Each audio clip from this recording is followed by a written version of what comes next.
श्रीलक्ष्मी श्रीमहालक्ष्मी क्षीरसागरकन्यका उत्तिष्ठ हरिसम्प्रीते भक्तानां भाग्यदायिनी श्रीलक्ष्मी श्रीमहालक्ष्मी क्षीरसागरकन्यका उत्तिष्ठ हरिसम्प्रीते भक्तानां भाग्यदायिनी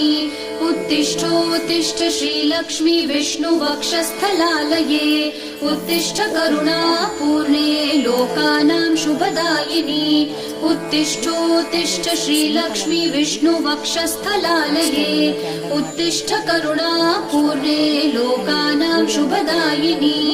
श्रीपद्ममध्यवसिते वरपद्मनेत्रे श्रीपद्महस्तचिरपूजितपद्मपादे श्रीपद्मजातजननी शुभपद्मवक्त्रे श्रीलक्ष्मी भक्तवरदे तव सुप्रभातम्।